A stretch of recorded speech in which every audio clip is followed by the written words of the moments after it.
20 Minute Tim's flagship podcast, episode 313. I'm the host Jamie, joined by Melly and Stephen, and this one's going to be a belter. What do you want to talk about, guys? Oh, I don't know. Martin Melly, how was your weekend? Oh, lovely weekend had by all apart from Bears. It was a tremendous one. Celtic beat the world's most successful club. We've got the second most successful club coming to town tomorrow. What a week to be a Celtic fan. Stephen, some podcasts just sort themselves out, and hopefully this week it's going to be one of those. Just a stream of consciousness, really, just from start to finish. It's very similar to the 9-0 game that we had last week. Very difficult just to know where to start. The main difficulty in talking about a game such as that was so enjoyable from start to finish is just gathering your thoughts into something coherent, because there's so much we want to say, guys. I can already tell you right off the rip what my favourite thing is, Stephen, and this is my favourite thing.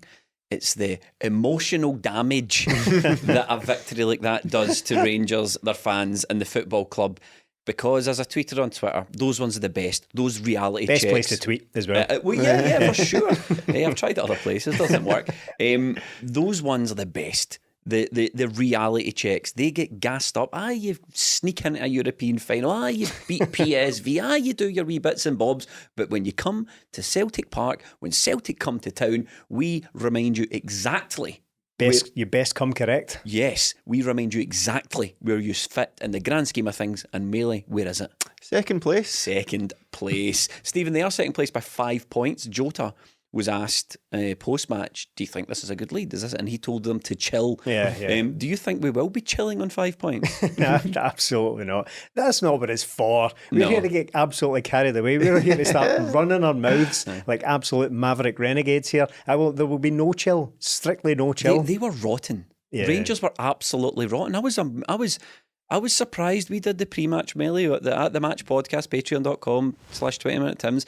We did the pre-match and I thought, there's nothing about this Rangers team that frightens me, but I didn't think we would just gallop right over the top of them the way we did. No, we've had that before where you kind of thinking, look, maybe past that now, and these games are all tight. They were pretty tight last year, bar the one.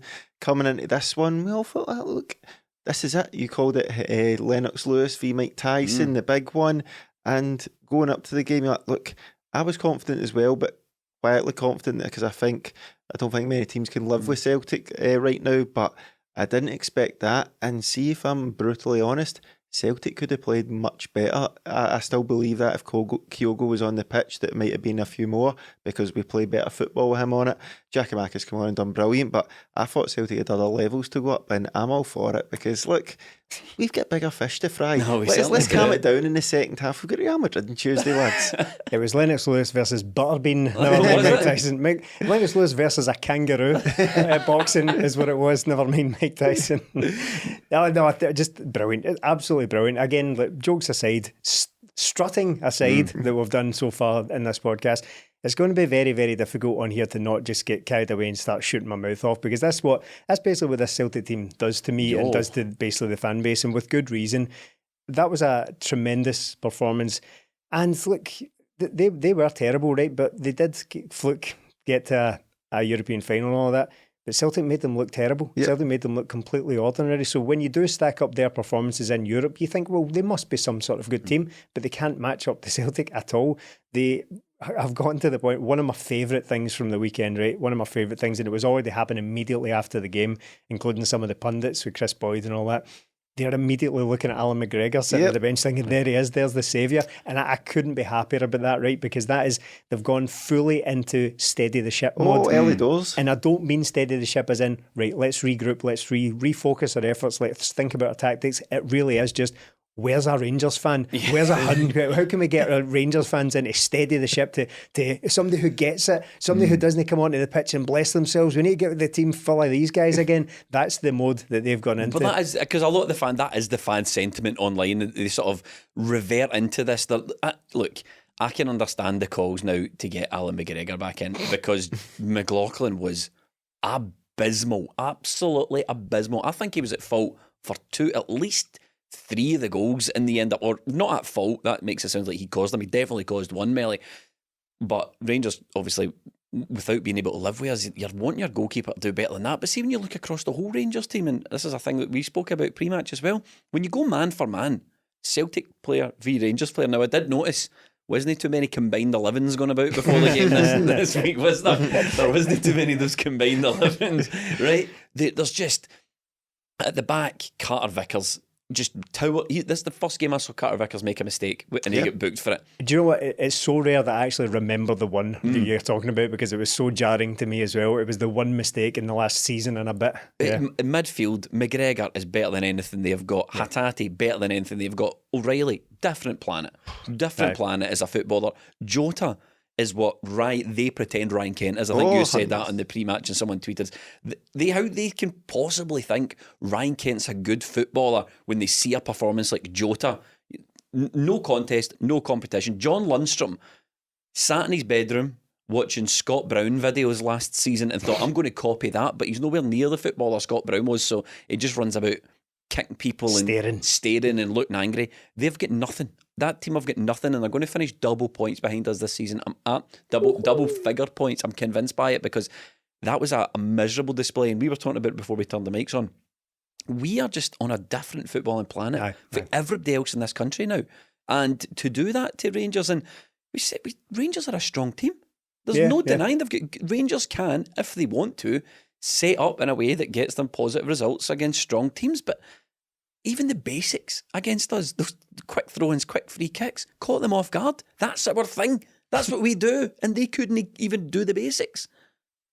I want to hear more from Jamie. Yeah, Do you want to hear? No, I thought I'd say this, but said a lot of things there, but also just not quite enough. Well, you thought this was Mike Tyson v Lennox Lewis. It's Mike Tyson v Huey Lewis. Reference for the kids There there. you go. Absolutely great reference. It was absolutely phenomenal. I loved every minute of it, and I want to play Rangers every week. Yeah, it'd be great. Where to even start with that? Ryan Kent, right? Ryan Kent is a guy who made his entire name off of skinning a completely and utterly finished Scott Brown and Mikael Lustig a couple of seasons ago, and has now been basically reduced to doing like step overs on the halfway line. And he's got nice touches. He's one of these players where you think, do you know what? Quite aesthetically pleasing to watch play football, but it creates absolutely nothing. If Giovanni Bronckhorst had anything about him, he would have gone. Remember, we've talked many times about how Neil Lennon, right, the 10 in a row season was disastrous, right? But in fairness, the keeping of the players far too long was nothing to do with him. He actively wanted rid of these guys. He thought it was the best thing to move them on. If Van Bronckhorst had anything about him, he'd have been into Rangers in the summer there and saying, Morelos, Kent, all these guys that have been here far too long, get rid of them. But now they're stuck with them. They're on the last year of their contract and just winding down the clock for Quite them. ironic that, isn't it, for Neil Lennon, a man who historically struggles to let go of players. He just brought Gary Hooper over to Cyprus. So when they went to the Celtic, we need to get rid of all these guys. They must have been going, you feeling all right? No, you can't mean it. Maybe the contact was already there from his next club and he wanted to sell them directly to them. Sell them to Omonia. Melly, how do you want this? Do you want to go through the Celtic team man for man? Do you want to go goal for goal? Do you want to go through the Rangers team and just have a right old laugh at how pathetic each of them are? Every single thing you've just said there. Aye. Okay, so we start with John McLaughlin. Guy's not at it at all. I don't know what Rangers do about this goalkeeping situation, because they've got McGregor there who's 40, John McLaughlin who I think is 35 or 36 this week. Yeah. Both of them are rotten. McGregor was on the way out. They kept him, obviously to be backup goalkeeper, thinking that McLaughlin could step in and the guy can't keep it out the net, right? So take your pick, both useless. James Tavernier, washed up. I don't know how long you've been at Rangers. I think you just signed a new contract. That reeks of a cowardice. He doesn't want to go anywhere else. Do you a bit about everybody patching him? Oh yeah, we're over on the side of the pitch where I was sitting in the first half. I just saw James Tavernier just shouting to Goldson, well, do this, do that, and people were just going like that. He was shouting up to that Tillman, who was hiding for the majority of the game. Make yourself available, and Tillman was just like, I need to bother you. Like, shut up. I'm getting my arse felt up here. You want to swap? Substitute teacher vibes, innit? Yeah, aye. And then you've got Connor Goldson, ball watcher. Sands asking for Jota's shirt after the game. Did that actually happen Saturday? Aye. Yeah, that happened. It was on. Well, there was rumours that happened. But see if you see the sports scene highlights, he does go up to him after the game, and Jota kind of says, "Oh, I'll get you in there, mate." That really is. It's that the thick of it scene where Malcolm comes into the office. He's just like, Barisic. Right, this is turning into just me, by the way. I feel like you two should. Barisic, Celtic's tactic for a lot of the game was, don't press the Rangers centre halves, don't press Tavernier, wait till they give the ball to Barisic and go and take it off him, because he's a massive shite bag, and it worked. You go into midfield, Lundstrom, Davis, Kamara. They brought the Kamara back for the year 2021 to play. Melly, help me out here. Look, Rangers were abject, but again, it's because Celtic were so good. And this is why I kind of tempered that big physical midfielder. Now, it turns out Ange said he didn't want one, and he went and got one, so he's made fools of us again. But when you look at that, Celtic just need to play better football than them with better footballers. And again, Rangers, we got beaten by them in a semi-final and there was a lot made. We need somebody physical in there.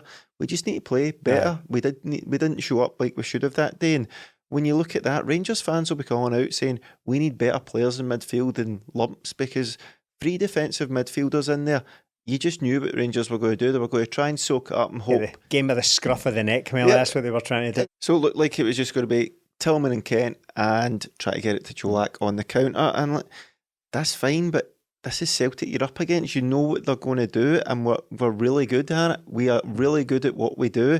And when you see the Celtic midfield, like Hatate was brilliant. They put Kamara on McGregor, which is fine, but Callum McGregor will not get the plaudits because the other 2 midfielders were out incredible. But the amount of runs he made to drag Kamara away, creating space for the other 2, was absolutely incredible from the guy. And then Matt O'Reilly with one of the best midfield performances I've ever seen in a Celtic v Rangers game. He was utterly impeccable everywhere. They couldn't live with it. Celtic pressed them in a sort of 4-2-4. And they didn't know what to do. The passing out was terrible. Celtic just got the ball and were just so clinical, just right on them and pounced on every single mistake they made. And again, they froze in the cauldron that is Celtic Park again. We've seen it last season and they've done it this season, and they can't live with us. Manscaped product alert. You asked for it and they listened. Our friends at Manscaped just brought the Ultra Smooth package to Europe. Everyone knows by now that the Lawnmower 4.0 is the best electric shaver for your balls. But if you're looking for a closer shave or prefer to go completely bare down there, off-putting, then the Ultra Smooth package is the perfect set.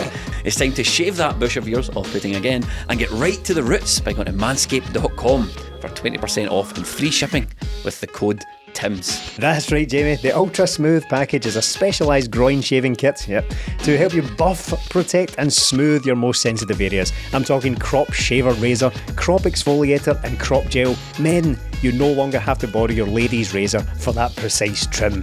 It's time to get up close and personal with the best tools for the job, the Ultra Smooth package from Manscaped. It's just a ball sack trimmer, Jamie.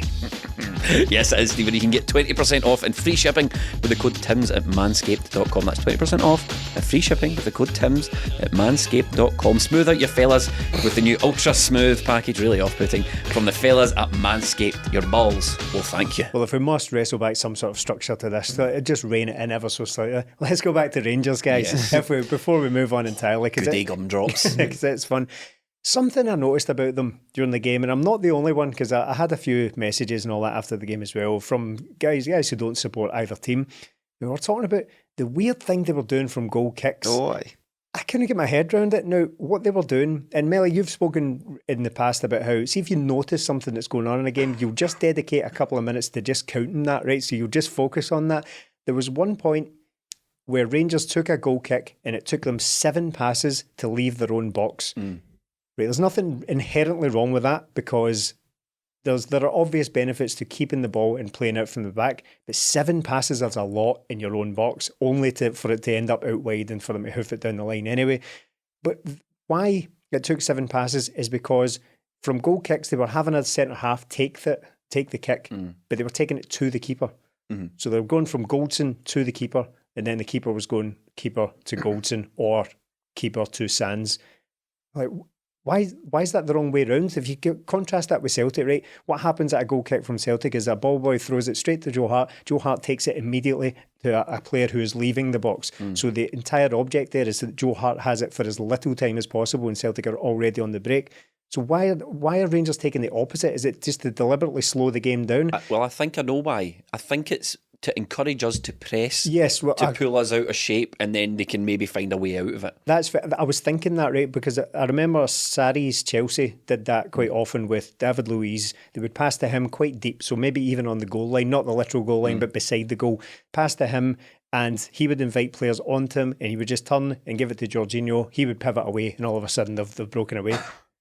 But essentially here, you need good players to be able to do that. Yes. You can't be using John McLaughlin as the crucial part of that. He's touching the ball 2 and 3 times before it's even left the box at all.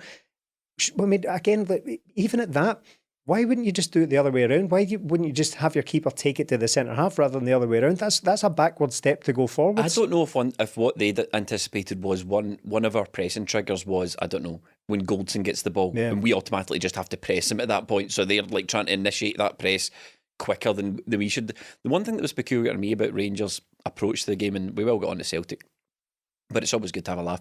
The one thing that was peculiar to me about Rangers' approach to the game, one, they came up with a creative way to stop Joe Hart's quick by kicks, and that was to stand in the box and collect the ball like Arfield did, which you can't do. But Rangers, the Rangers TV commentary guy went, well, I think Scott Arfield had a good case there. Celtic are protected again.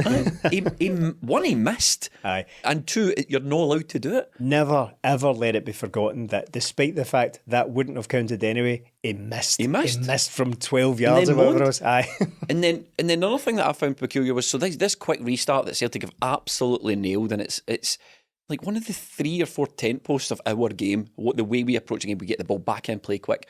Rangers then thought, right, well, what we are going to do is slow the game down, right? But I thought to myself, is that not also playing it in the Celtic's favour? Because if we are quick all the time, the only time we get a chance to rest is when you've got a throw in or you've got a free kick, and you're giving us more time. Would it not have helped if they went, right, we'll play Celtic at their own game? Obviously, no, because they're incapable. And even if they did, Melly, they still would have got spanked. They would have. I think they were on it on Saturday there. And going into the game, I thought Kyogo was going to have his game the day. He's not had it against them yet. And then for him to go off injured. What did you make of the challenge? I think it was nothing in it, to be honest. I think it was more the way he fell, wasn't it? I don't think he it wasn't nothing in the challenge. He did try and hurt him, but he was unsuccessful in trying to hurt him, and then he sort of injured himself. To be honest, for the life of me, I can't really work out what did happen. It's unclear as to what. He didn't fall awkwardly on his arm. He stayed on his feet. He just grabbed his arm as if something had maybe just like pulled on it. But I can't, from the replays, I can't work out what it is that happened to Kyogo. And he further did himself damage by celebrating like an idiot at the end. Even, you know what, as funny as that was when he decked it, Joe Hart was over telling him, by the way, you better wrap that. You better absolutely pack that in if you're missing for the next couple of games because of this nonsense. But Celtic were flying, and it's that early goal, isn't it? Again, we set the tempo for these games, and if Rangers aren't going to try and match that, like playing 3 defensive midfielders, right, okay, but where's your out ball? Is that mad famous rant? The famous rant was that there was no out ball. It seemed to me like it was get the ball out wide to our fullbacks and put the balls in, and hopefully Cholak gets a header. They'd one chance at that. The only thing they tried to do to stop us playing quickly was not taking any shots, so we didn't have any goal kicks. They had 0 shots on target till the 89th minute. Again, sheer dominance from Celtic. They were barely getting into our box apart from a couple of crosses.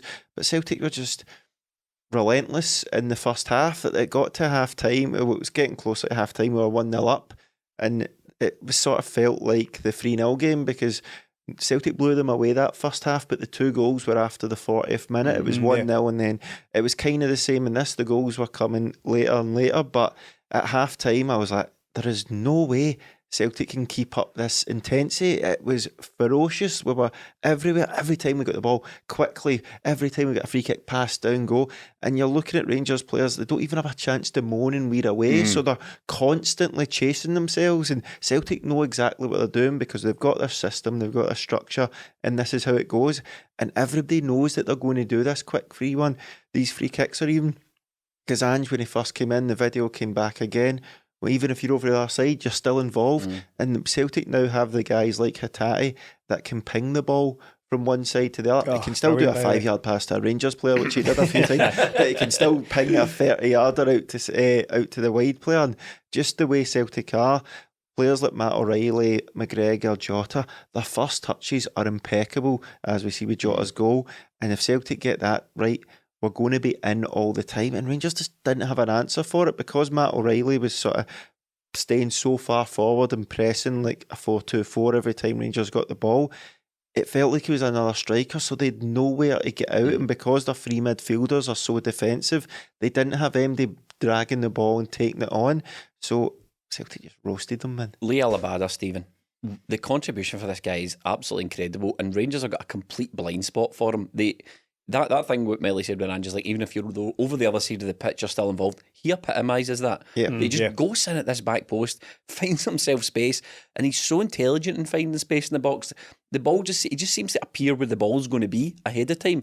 That goal, the first one wasn't it the quick throw in. It was almost a nothing cross for Matt O'Reilly, because it was sort of the throw in wasn't really at him. He improvised a cross. Abada's in the back post, sticking it away. Abada, he's fast becoming, if he's not already, I think he's fast becoming one of the deadliest, most reliable chancer taker-uppers ever I've ever seen. But it's more than that. It's more than just finishing, because he has a nice natural finisher. It's the chance taking. It just comes up and just takes these chances. It's like there's finishing and there's just arriving at the right time. There's the instinct to be in the right place at the right time. Expected arrivals, and there's something just laser focused when he's in front of goal, because I don't really want to drag us down the route. I don't think it's appropriate to go on about how like some of the rest of his game is still to be developed. Right, he's still a really young player, and there's still work to be done there to turn him into a really properly.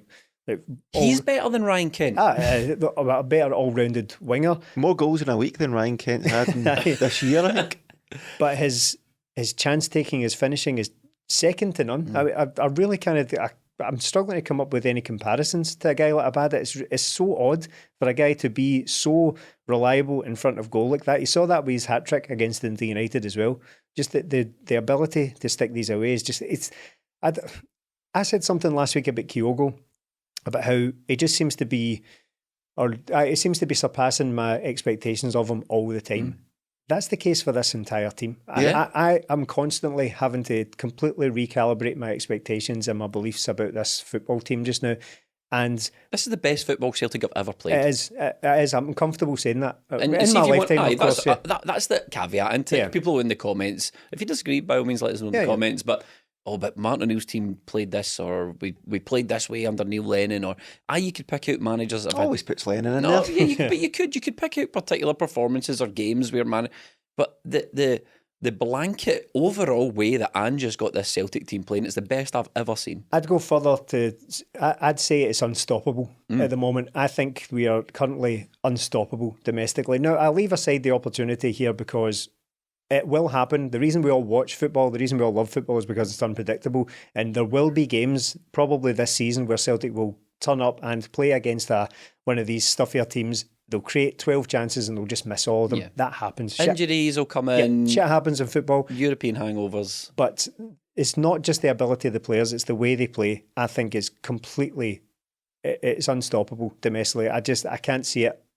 I can't see as anything other than what you said, winning the league by double-figure points.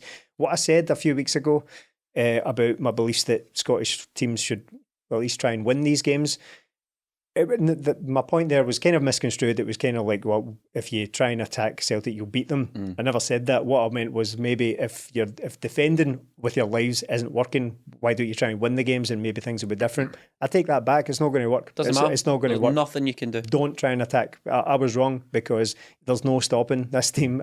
Again, we will drop points this season. I don't want it to be held against me that I've said we're going to win every game the way in that manner. That won't happen. But... You're saying resistance is futile. Resistance is basically resistance is futile. Call it just now. Paddy Power payout on the league. Absolutely 100%. Melly, Matt O'Reilly worries me a wee bit. It worries me that I'm not going to see an awful lot of Matt O'Reilly in a Celtic shirt if he keeps up these performances.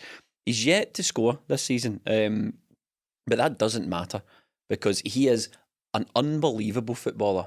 Oh, he's tremendous. He's got absolutely everything apart from the finishing. But of course that can come. He gets himself into such great positions. Even with the Abada one, like it's not luck. It's not luck that Matt O'Reilly's there. It's not luck that Celtic quickly take these quick free kicks. Even the quick throw in, O'Reilly's begging for the ball and puts it into an area because, again, like Maeda last week, he knows somebody's going to be there, and the quicker we do these things, the less time they've got to be prepared, and that's why they're always ball watching. O'Reilly just seems to find space.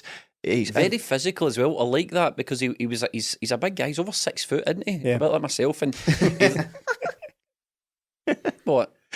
Anyway, so he's a big guy, and he doesn't let himself get pushed about. And I saw this a few times in the game where people try to push him off the ball. I think for the Jota goal, which we're going to talk about in a minute, Lundstrom, I think it was, ran to catch him and try to push him off the ball, but he wasn't even looking, so he just fell away from him. He didn't even get close to O'Reilly. He didn't even get close enough to push him off the ball. But when players were trying that, he was standing up to it. He's strong. He's strong. He's got absolutely everything you need for a midfielder in there, because there's times in the game where you think, they've got away from him, and he's got that sort of stride where he can put his leg over and just bring it back. I can really remember a game where I fought a midfield.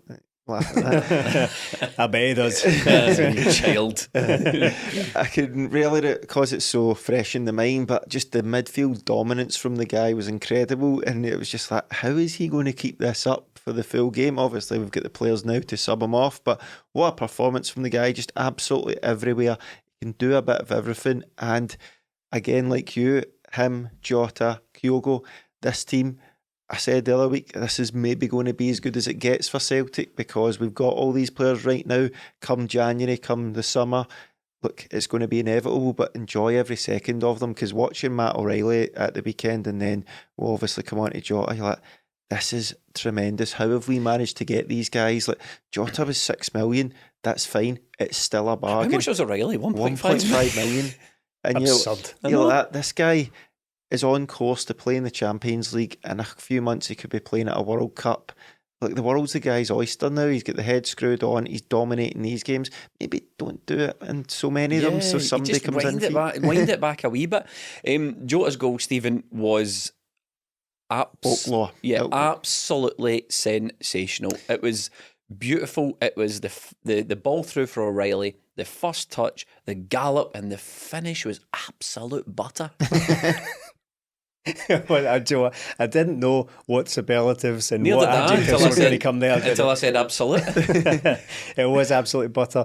Melly said something after the game that really kind of resonated with me as well. He said that goal is going to be part of every single video for the rest of time now. Every time we play against Rangers, Jota's goal is going to be front and centre, just like Larsson's goal is now.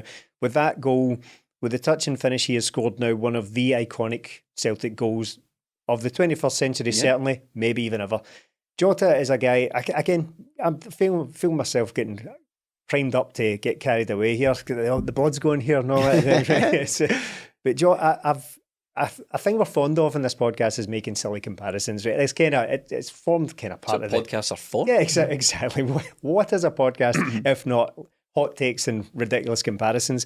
But I said things about Jota, about how he kind of reminds me, or he's the first player of that type that Celtic have had since maybe Di Canio.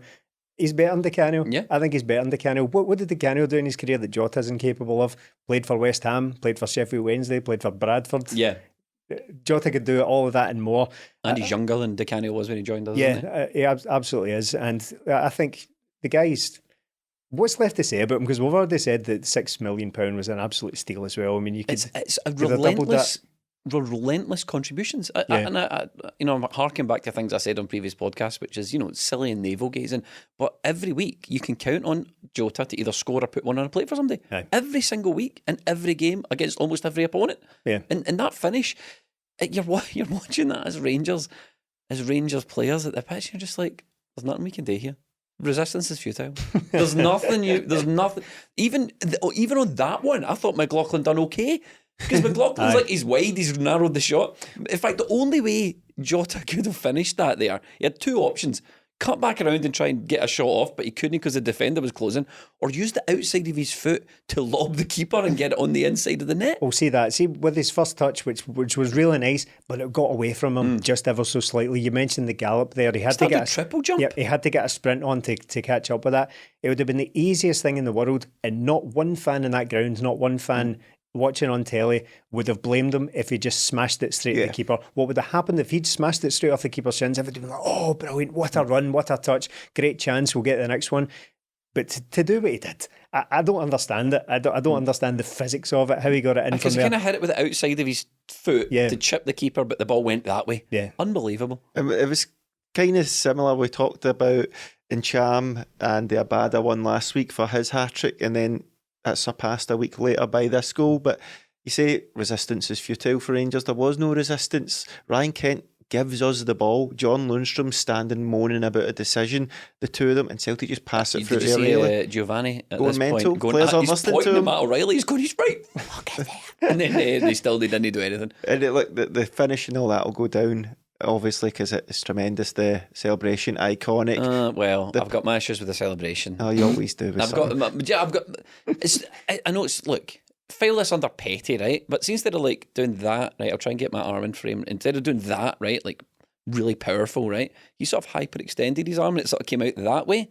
I don't know if you noticed. Have you spotted that yet? So instead of going yes, he went yes, and I'm like, no, mate, I just want Just pop that elbow back out a little so bit. he went like, yeah, and it sort of went like that. So that's my only issue. Where he was on the ground, he could have extended a finger as well. It would have been all the better. just right on the line he was, wasn't he? Right in the line. One thing I did like though was started celebrating before at the back of the net. Yes. And then when it was playing on the big screen, he was watching it and he was like, oh. To further the tired boxing analogies, that was a walk-off knockout. Right. He basically he hit that and walked away before his opponent had even hit the ground there. A lot of boxing chat in this podcast, considering the three of us No, don't nothing watch about- boxing. Never Melly, watched it. Melly's in his boxing, yeah. Tell. But it's us that are wheeling out the ridiculous. Is this working? Analogies with boxing. Who scored the third goal? Melly Abada again? Abada again. Was this the one that threw McLaughlin's legs? This was the one that went through his legs. Like, we're absolutely flying at that point, and you're sort of thinking it's not going to be another one. But Tom said to me at the game, which is quite a good comparison, I thought, is Abada reminds him of Pedro, played for Barcelona and Chelsea. Just no the best skillful player, but just finishes everything. And again, he finds the space, but it's again Celtic. We've seen this movie before, Rangers. We'll take a free kick down the left, we'll cross it in, and somebody will be there to score. Do something about it. They don't, and Abada's there again. Again, Greg Taylor, again getting down there, right up at the byline, puts it across. O'Reilly gets a wee touch to it, but absolutely involved in everything. There's Abada to smash it again. Say again more though. I will say, but Giakoumakis as well. Aye, I've got him to talk about. A bit selfless from him. He's pulling players away into the front post and creates the space. And it's not just him, but every Celtic player knows if I move in here, somebody will be coming in behind me, like Ange always works on. So it's all that. I think, I can't remember who it was said after the game, like, we do those rotations all the time in training. It's what we said. Do that, somebody will be here. Kind of after the Dundee United game, none of this looks like fluke. No, it all looks like it's worked on, it all looks drilled in, it all looks like they know what they're talking about. And that sort of, you can sort of epitomise that because every player's bought into it. And then when Kyogo goes off in the first minute, parties think, oh no, but then the roar when Giakoumakis comes on, and even from a Rangers perspective, they must have thought, right, good, star guy's off, right, Kyogo's off, who are they bringing on? Giakoumakis, oh Jesus, man. And then if Giakoumakis goes off, well, they can move Maeda up to centre half and bring on Haksanabovic or someone else. You're like, oh, there is no end to this. Haksanabovic. This team as well has two new signings who aren't even two effectively strengthenings of the squad in the last We're few not going weeks. to talk about the Ross County game, but Haksanabovic made It'd be good if either of you get his name right. what is it? Did Haksabanovic? I copy you? It's my fault. Yes, putting that filth. Did I copy Captain you? Corrector here. Putting that filth in my hand. So Hackers, he got a cameo in the Ross County game and he's an absolute baller, but that's really all we've got to say about that at the moment. But Giakoumakis came on and his contribution was relentless. It was brilliant, and he's no starter a game this season yet. Just the Ross County one, right? The Ross County game. Oh, so that was his second start of the season. But Why didn't he start? So well, stop 90 minutes, man. Yeah, 90 minutes. So he was everywhere, chasing down every ball, keeping the centre halves occupied. He was putting in a Kyogo-like performance. Yeah, they're very, very different players for very obvious reasons, but it's the work he puts in, the something to think about for those defenders. You've already said it. It's like, imagine just watching that guy come on. Right, we've got another 85 minutes. Like that. I know, 85 minutes Can of I this get his shirt or nonsense. Frame them side by side in the office. Look, the guy's absolutely brilliant. I couldn't help but think, right, there was once or twice where I thought, I just sort of wish we had Kyogo on the end of that because it would have been another goal. But that's not how football works. We wouldn't have played the exact same way for Giakoumakis as we would have Kyogo. I know that if you take one guy out and put them in the same chance, that chance wouldn't have been created in the first place. But I did remember thinking, that would have stuck. That would have stuck if it was Kyogo. But I can't fault the big man at all because that kind of work, that kind of just bullying of the centre halves is essential maybe to a game like that, because you look at the nick of Goldson towards the end. I mean, Sands was nothing anyway, but Goldson is a known quantity to us. He has played against Celtic many times, scored even on occasion. So I looked at him at the end, and do you remember that pass he just booted straight out of the pitch as well on the dugout side? Just unfathomable. I couldn't get my head around it. He and Tavernier, the two most experienced, well, roughly two of the more experienced guys, certainly at the back, but out the whole team. Complete heads gone stuff towards the end from both of them, and that's how we got the fourth goal. I mean, what were they thinking, man? At this point, it's an absolute gift for David Turnbull. But how often? I mean, I'm glad we got that, because they have been on the receiving end of a few of those really goalkeeper mess ups, horrible things, and almost every other game they seem to benefit from something like that. And it was good to have the tables turned on them, but it was. You would struggle to talk about that goal, Melly, because it was just a straight pass to David Turnbull and he just popped it in the back of the net. It's hard to describe because you can't fully grasp, like, what are you doing? No. What's the goalie doing, Tom? And see with sorry to jump in there, see with the pass that the keeper made, having watched it back, I'd argue that there's two Celtic players closer to where that ball ended up than a Rangers player. That the way he paid that, the way he passed it out, getting excited again, the way he passed it out, had it not gone to Turnbull, I think it would have gone to whoever was behind Turnbull as well. I didn't notice who it was, but a shocking pass. It's really poor from him, and I'm all for it. And it kind of, when Stephen was talking about them playing out from the back and that weird way they were doing it, yes, it might be to draw Celtic's press in, but we're really good at it. So why would you want to do that? And if you're going to do that, then I don't get it, because as soon as the ball's played in around that area, Celtic can then advance on it, and you're wanting to pass it to a guy who's not very good. So I don't understand it. He didn't look comfortable the whole game on the ball, and that one, it was just, I don't know what I'm going to do here. To be fair, I don't think many people were showing for him either. I think a lot of Rangers players froze, mainly Tillman. Shell it, that's what you do. And it's just a simple pass. And look, I'm sure a lot of the fans missed it because we were all doing the zombie at the time, and then I just thought, oh, he's got the ball, and then it's in the back of the net. Boxing analogy alert. Okay. If Rangers are truly inviting Celtic, come on, press on to us, because you know you're rubbish at pressing and all that, is what they're doing basically as a boxer going like that. Yeah. Putting their chin right out there and going, what do you think? Oh, that's it. It was you could. Well, another thing that I really enjoyed about that was the Celtic players enjoyed it. They really take pride in taking these scalps against Rangers, particularly Callum McGregor.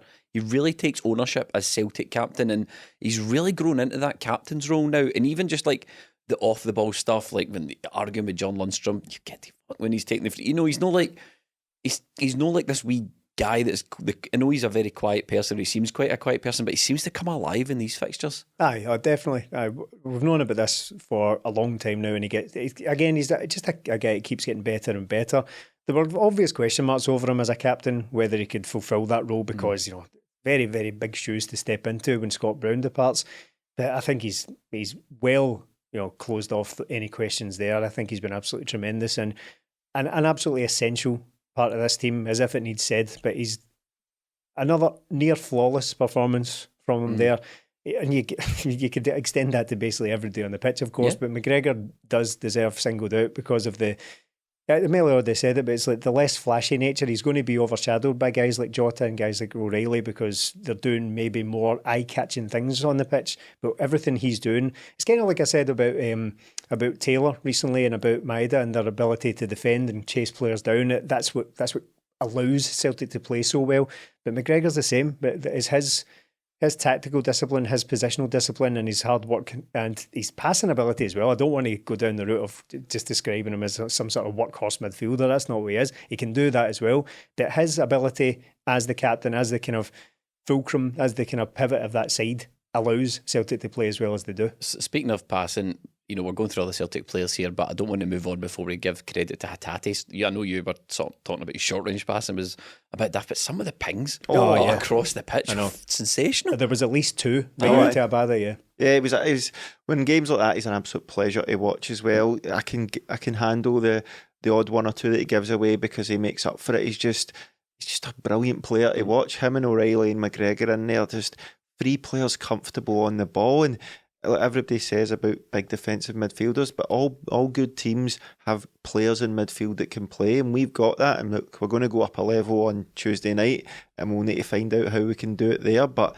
seeing these guys in there, like, everybody's comfortable on the ball, and it's brilliant to watch. Some of the one-touch stuff and the movement to create space for each other's brilliant. And that one, he just pinged out with the right foot to Abada. It was perfect, and all that's missing from a couple of players is, I'm so happy we got the fourth goal, because another 3-0 in the first half, when we sort of sat off a wee bit in the second half and conserved energy for a bit, because the relentlessness in the first half, you can't keep that up.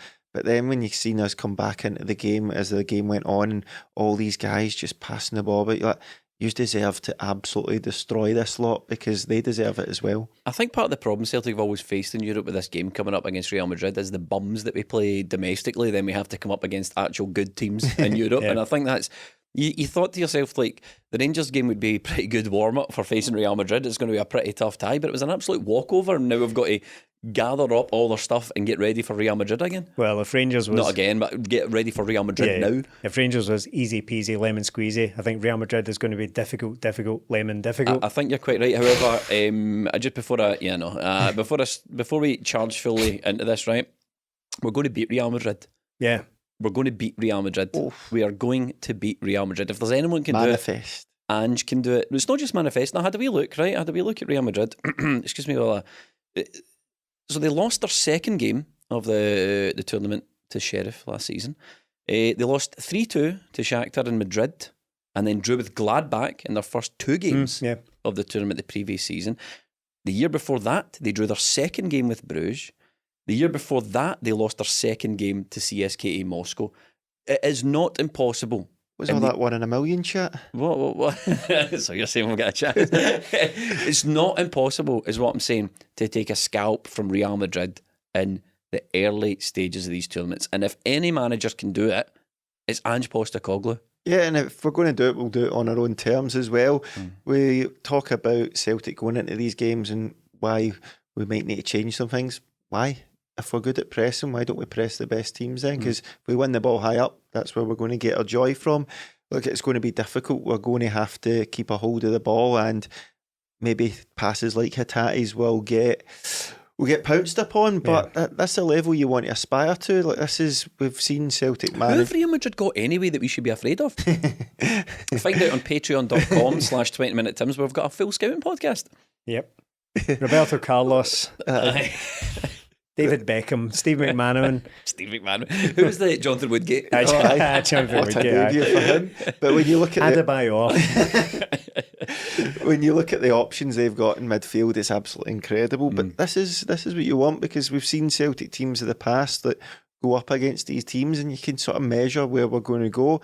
Now, depending how the game goes, it won't make a difference. We'll still have pumped Rangers at the weekend, so Real Madrid's going to be a totally different test, but it's not one I fear. We could come out and get absolutely spanked, but we'll go about it our own way and find out how good we really are, because you always get these European wake-ups, but I don't really think that's going to happen this year. If we get beat tomorrow, it'll be because we get beat by a better team, and there's no shame in that. And if I'm having a go at Scottish teams for just sitting and defending, I'm not expecting Celtic to do that.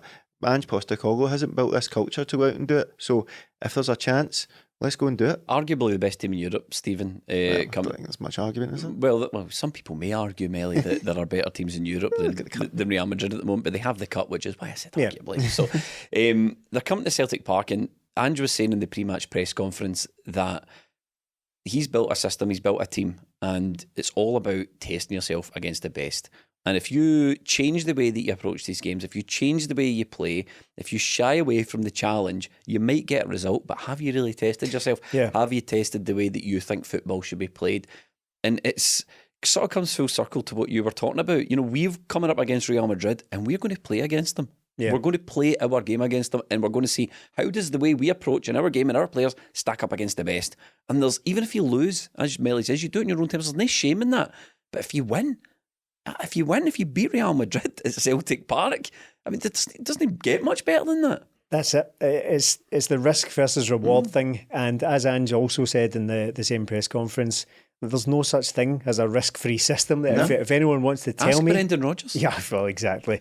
If anyone wants to tell me a way where I'm guaranteed a result out there or hear by defending or doing any of these things, then I'd love to hear it, but it doesn't exist. So you may as well go out and try and win the game. It's the whole thing. It's the whole thing I've been slightly spuriously saying towards Scottish teams, right? But I don't see any merit whatsoever in knowing all that we know about this team, watching this team play, watching the culture that's been built, the system, on the pitch, that can vary, but the system of belief, the players all playing for each other, playing for the manager, the fans entirely behind it in a way that I don't know if I've ever experienced before. No. I mean, at Celtic, it's always the case, but it just feels like something, just an extra bit, something special about what this team are doing, where they're going under this manager.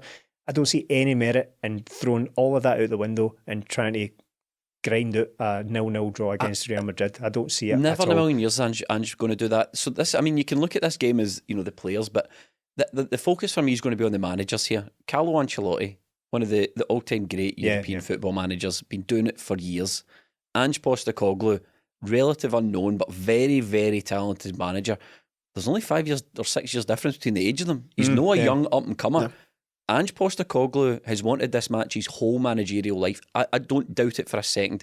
If you could give Ange Postecoglou any game to manage, go take your system and test it against somebody, he would say Ancelotti's Real Madrid Champions League winners, bring them to Celtic Park and we'll see how it goes. He does, and he's got the old Puskás connection as well, so he definitely would. And look, everything he says, even watching the press conference and hearing from him after the game, how he spoke before the Rangers game about, look, I've got all these players, but it's not one system. I've got different players that have different strengths. I've got how many wingers, but they've all got different attributes that make them best players. But I've never had a manager that makes me change how I think about life, never mind football. Just the way he speaks and the way he gets into the player's mindset is incredible how he can do that.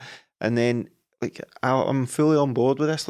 Go out and play against them because I want to see how good we are or can be. But look, it's the first game. It's the first time he's been in the Champions League. First time we've been in it for a while. But I think the fans are going in it with no fear. Yeah. The players, with the environment he's got, won't be going in it with fear. That's two things we need to go into this game believing, because we've been into plenty of ones where you think we could be on a hiding. And look, we might get a hiding tomorrow. But if there's ever going to be a fairy tale, which there is with Celtic a lot of the time, it could well be tomorrow. But it's not just the no having fear, it's having the bravery and the balls to carry out the manager's instructions, because Ange is going to send you out there to fight and to try and win this game and to play the way that we want to play it, and you have to rely on the system. You can't be there going, that he wants me to play this pass, or he wants me to occupy these spaces, and God, I'm getting my arse kicked every time I go. You need to go back. You keep asking for the ball. You keep taking the guy on. You keep getting yourself into these spaces. And if you get battered 5, 6, 7, 8 times, you can't stop. And it's all about that. And sometimes, even if we don't win, I would take a lot of satisfaction just going and seeing Celtic play that way. Yeah. Right? You don't want battered. You don't want 7, 6, 8-0s and all this sort of stuff. And I don't think that'll necessarily happen. But if Celtic go and they play the way we've been playing, and we play with purpose, and we play with intent, and we play with bravery, and you don't get the result, at least you can say, at least this team's got some fucking balls about them. Yeah. And that's all you want to see, isn't it? Yeah, and Real Madrid, as much as we can say that they're the best team in Europe, maybe they are the European champions, so technically they are. There are 2 or 3 teams probably vying for the current best team in Europe, but Real Madrid are certainly in the conversation. But that doesn't mean they're invincible either. Celtic, I look at their results so far this season, won every game, right, which you would probably expect. 4 games in, they've won every game. But they've conceded in every game as well. And they're conceding goals to the likes of Almeria, to Espanyol, to Real Betis. Are Celtic less equipped than these teams to get a goal against Real Madrid? Not in my book. No. So if they take their eye off us, if they don't take us seriously, if they've not, and I'm sure they do, right? But some of the results in the early days of these European competitions, say that they might be a little lax when it comes to underdogs. But if they take their eye off us for 1 minute, we'll hurt them. Don't underestimate the home factor as well, because I was listening to a podcast today and they were talking about the the Celtic Park factor. And when we as fans talk about that, and there's a lot of tweets about how the atmosphere and all that, it sometimes feels a little bit trite. Like kind of like, are we maybe overdoing this because that's the thing we experience the most? Is it like that in other European stadiums? That's Rangers, they shot. Yeah, exactly. But it's interesting to hear neutrals talk about that kind of thing. It was totally football I was listening to, and they were wheeling out quotes from the likes of Antonio Conte, who once said that they were playing at Celtic Park. It's like every time there's a corner, it feels like the stadium's about to fall over and all that. And then you look at the oft-cited things like Xavi and Messi talking about the Celtic Park atmosphere. So take that and also take 40 years of the build-up to playing Real Madrid that we've all been talking about. Year upon year, we want to draw Real Madrid, we want to draw that. I can't even imagine what the atmosphere is going to be like. They're Apollo Creed, and we're Rocky Balboa, to use more boxing analogies. I mean, that's the approach I want from them. I want to breeze into Glasgow, go this, right, have you done your homework? They'll do this, they'll do that, but the result will take care of itself, and then we just whack them. Yeah. Whack them. Josip Biranovic in there punching big bits of meat and all that. So frozen beef. Aye, Ange Postecoglou running up, was that West Nile Street? See, I was having a look and like Joe Hart, the way he conducts himself. James Forrest up Lennoxtown chasing chickens. Jamesy. What an image that is. I know, that's why I chose James Forrest. What's the more ridiculous? They might take him in as one of their own, the chickens. Poor boy. After the game, like watching Joe Hart and the way he conducts himself, like I just love the guy. Like it's like we've had one thing I want from this Champions League is I was thinking about Joe Hart and like when are we going to start putting him in the Boric and Foster bracket? Because the only thing that I think that's stopping that is he's not had a Joe Hart game. No. But that's because Celtic are so dominant, we don't give teams chances. Well, now we're going into the Champions League, this could be the time where you get a Joe Hart game where they go, do you know what, if it wasn't for him, we wouldn't have won that or we would have lost that game. And I really want that for him because I think the way he's played is unbelievable. What he's brought to this team embodies everything that Ange talks about. Like, just come in, do your job, do your best, and that's all I'll ask for you. And he surpasses that as well. He's came in here and just taken to it, and he's like, I don't think about it too much, I just go out and do it. And I want him to have a game that he can go, do you know what, he made the difference there, because again, he makes saves, but he just doesn't have that because we don't give away chances, and in the Champions League we probably will. I mean, it's definitely going to be a different type of performance that we're going to see from the opposition. I don't think there's any denying that. As you say, we're not used to we're conceding chances, we're used to having most of the ball. That's probably not going to be the case for... We were doing the Limmy after the game, like, I forgot how shite you are. But I mean, I'm no necessarily afraid of Real Madrid. I'm really looking forward to this game. We wanted Real Madrid, we've got Real Madrid. Celtic in the Champions League is the way it's supposed to be. Are you two, how excited are you for the game? Oh, extremely. I We really guy am. excited. We guy excited. We guy excited. We guy excited. I think that's the best way to put it. Actually, we guy excited. I'm going to be like one of those videos you see of somebody getting taken to their first game. They walk out from the concourse. And I'm going to be like that. But actually, with everything I've said tonight, my belief is, I mean, it could be misplaced. We could be sitting here next week talking about how we get absolutely drilled against Real Madrid, but that's not the point. The point is we were sitting here after the back of an unbelievable performance against Rangers, and that comes off hot on the heels of other unbelievable performances this season where we've beaten a team 9-0 and we're racking up the goals to a ridiculous rate. And it's not even just that. It's like, see what you've just said there, Melly, about Joe Hart, about how it's very difficult for him to stand out in this team. It's hard for any of these guys to stand out because of guys like Jota, like Greg Taylor. We could have sat here and spoke about Greg Taylor for another 10 minutes. And I was thinking about Greg Taylor today because I remember making a gag on the podcast when he signed a new contract, however many months ago that was. We got to the end of an hour's podcast or whatever it was, and I hilariously at the end say, as we were outroing, I said, oh, by the way, Greg Taylor signed a new contract. The joke there being that we didn't care so much that we said it in one sentence at the end of the podcast. So to have come from that to how he's playing now. But all of this, it's so hard to stand out in this Celtic team because there are so many standout players and they all kind of cancel each other out with how good they are. It's not about the players, it's about the system. Yeah. Not even the system. It's about the manager. That's the wrong word. It's not about the system. It's about the culture that this manager has created in this team. And the players deserve credit for that as well, because it's all very well trying to instill a belief system in a team and sort of various managers have come to Scotland and failed at that. Ange Postecoglou hasn't. He has built the near... I hesitate to use a word like perfect, right? Because that's ridiculous, and it's the only kind of thing that could come back and bite me, right? But I look at the recruitment that's been done on this team, with the exception of one or two, completely flawless. Every player who has gone into that team has been completely perfect to suit the objectives of what the team is trying to do. And whatever Ange says about this game, and I would urge anyone to go and see that press conference that he's done ahead of it. I believe every single word that he's saying, because it's not just managerial football speak tub thumping. He's not going out there and saying, we're going to try this, going to try it. He's explaining exactly why they're going to try to do this, they're going to try to do that. And it's not about being confident in winning. It's about that winning is a product. Winning is a result of what happens when you stick to your beliefs, when you play your football. You play the best you possibly can. And you know what? You might win at the end of that. You might not, but that winning is a byproduct of sticking to your belief system. We'll be at the game.